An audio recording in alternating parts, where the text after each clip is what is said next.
existe de façon éternelle, donc un présent éternel. C'est lui qui n'a pas de commencement ni de fin. Mais Jésus l'avait aussi dit, je suis point. Ça veut dire, moi je suis tout. Mais ça va dépendre de comment toi tu crois que moi je suis pour toi. Ça veut dire, quand je serai devant vous, ce que vous croirez que moi je peux vous donner, c'est ce que je vous donnerai. Ça ne dépend pas de moi, ça dépend de vous. C'est pourquoi, quand ce Jésus-là est venu sur la terre, du nom de Jésus, il a revendiqué à son sujet, dans le livre de Jean, le livre où on parle de sa divinité, 7 noms de Jésus à son sujet. Parce que son Jésus n'est pas comme tu dis, je suis à Matadi, je suis ici à Pantin. Non, quand il dit je suis là, il veut dire, de façon éternelle et permanente, je suis la source de tout. Quels sont les 7 noms qu'il a revendiqués? 1. Je suis le chemin, la vérité et la vie. 2. Il a dit, je suis la porte des brebis. 3. Il a dit, je suis le bon berger. 4. Il a dit, je suis la lumière du monde. 5. Il a dit, je suis le vrai cep. 6. Il a dit quoi? 6. Lecteur de la Bible. Je suis les bons bergers, j'avais déjà dit. Il y a un 6. Non, dans Jean. Il y en a. Je vais vous les trouver. Je l'ai dit par-ci, par-là où je suis passé. Et 7, il a dit ce qui a cassé les pieds de Mahomet et de Simon Gimba. Je suis la résurrection et la vie. Ces 7 dimensions de Jésus-là sont des réponses à tous les besoins des hommes de tous les temps. Donc, tout ce qui peut avoir besoin de vie, tout ça, tu trouves la réponse dans l'un de Jésus. En fait, il voulait dire, c'est moi qu'il faut regarder, pas ailleurs. C'est qu'il a dit à Moïse, quand ils te demanderont qui t'a envoyé, dites-leur, c'est lui qui est. Bien-aimé dans le Seigneur, il n'est pas un homme. Il n'est pas juif. Il est entré dans la famille juive pour accomplir la promesse de David et d'Abraham. Mais il est de toute éternité Dieu. Maintenant, pour terminer, dans le psaume 133, la Bible dit Rabosi Akama. Il est doux, il est agréable pour les frères de demeurer ensemble. C'est comme l'huile précieuse répandue sur la tête d'Aaron. Qui fait quoi? Descend sur sa barbe et descend jusqu'au bord de son vêtement. Mais qui est Aaron? C'est le souverain sacrificateur, mais de l'ombre. Parce que l'Ancien Testament, c'est l'ombre.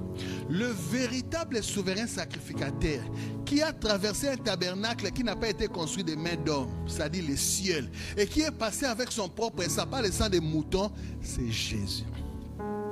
C'est sur lui que l'onction royale, l'onction des services, l'onction de l'homme parfait, l'onction divine, c'est celui que ça tombe. Mais regardez, ça ne s'arrête pas sur sa tête. Ça descend jusqu'à sa barbe et ça descend jusqu'à son corps, jusqu'au bord. Mais il a dit, je suis la tête de l'église.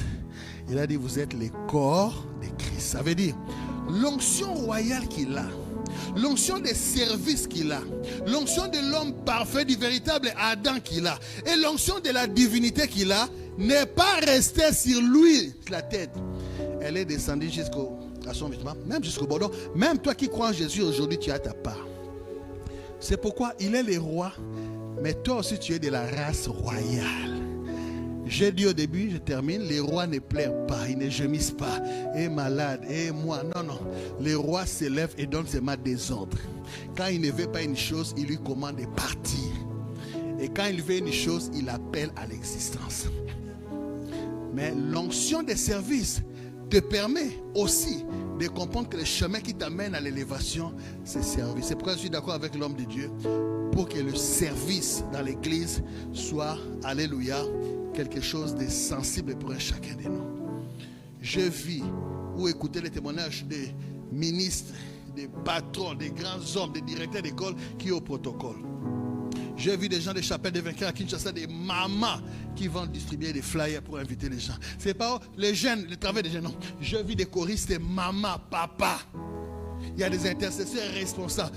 Écoute-moi, ne dis pas que moi je gagne ça, je suis directeur, c'est l'œuvre de Dieu. Non, ça c'est l'œuvre du roi des rois. Il est plus que votre maître. C'est comme cet homme de Jacques Chirac disait, je vais taper, je suis le maître de ton maître, de ton maître.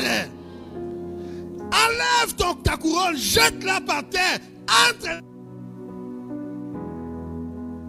Ah.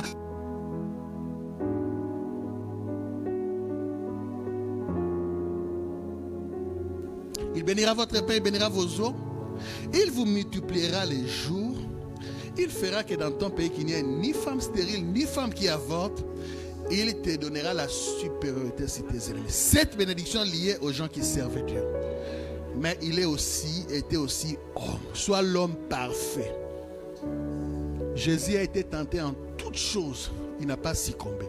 Nous savons aussi dit, tombe seulement, ce n'est pas moi, c'est le péché. Et arrête. La Bible dit Dieu est fidèle. Il ne permettra pas que tu sois tenté au-delà de ta force. Qui t'a appris à baisser ta culotte, homme, femme, devant celui ou celle que tu n'as pas marié ou qui ne t'a pas marié? C'est la honte au milieu des enfants de Dieu. Soyez des hommes qui glorifient Dieu, et par votre bouche et par votre corps. Parce que notre corps, c'est le temple du Seigneur. Soyez des modèles dans l'entreprise, dans la famille, par-ci, par-là. Sachez répondre, sachez dire. Ne soyez pas gilette, ça ne sert à rien. La Bible dit, celui qui tue par l'épée mourra par l'épée. C'est que tu fais mal aux gens, ça te reviendra. C'est la loi des semailles et de la moisson. Genèse 8, 22. Aussi longtemps que la terre va subsister, cette loi ne s'arrêtera pas. Il n'est pas seulement question de s'aimer l'argent. Même tes actes, tes comportements sont des semences. Les choses que tu sèmes te reviennent, mais multipliées, en bien ou en mal. Et pour finir, il est Dieu, mais il a dit, j'avais dit, vous êtes des dieux. Mais malheureusement, vous mourrez comme des simples hommes. Tu meurs à cause de la toux. Tu meurs. Tu meurs à cause de Mbassou. Oui, notre sœur a été morte de Mbassou. Écoutez frère, le Dieu n'a pas de limites. C'est pourquoi Jésus a dit, ce qui est impossible aux hommes est possible à Dieu. Le Dieu ne sont pas aidés par les gens. Quand tu veux entrer dans une porte, une direction, il n'y a pas de porte. Ne t'en fais pas. Tu deviens toi-même la porte. Parce que le Dieu devient tout ce qu'ils veulent être. Oui, il t'a fait Dieu. C'est pourquoi il a dit dans Jean, c'est pour qui vous pardonnerez les péchés. Il est ça. Ça, c'est l'apanage de Dieu. Mais quand il te donne ça de pardonner, et c'est pardonner, ça veut dire il t'a amené au niveau de Dieu. Le Dieu crée. Tu n'as pas d'argent, tu les crées. Oui, tu n'as pas de boulot, tu les crées. Tu n'as pas d'enfant, tu les crées. Tu achètes berceau, tu achètes pampers, tu dis, toi là, au nom de Jésus, un enfant est là. Je donne d'abord le nom. Toutes les choses que tu veux voir dans ta vie, en tant que Dieu, tu n'as qu'à les créer. Mais sachez aussi que les dieux n'ont pas de limites. Qui a déjà les limites des oiseaux? Comme un radar et feu rouge. Quel oiseau s'arrête? Parce qu'il y a radar, il y a feu rouge. Le Dieu dirige le monde. Le Dieu domine. Le Dieu crée les choses. Le Dieu ne pleure pas. Jésus, Jésus, Jésus. Rabosia. Est-ce que tu peux t'élever dans sa présence? Est-ce qu'on peut adorer ses noms? Oh, oh, Jésus, tu es élevé au-dessus de tout. est-ce qu'on peut devenir un avec ses noms? Jésus, Il a dit celui qui s'attache au Seigneur devient un seul esprit. Il n'a peur de rien, tu n'as besoin d'avoir peur de rien.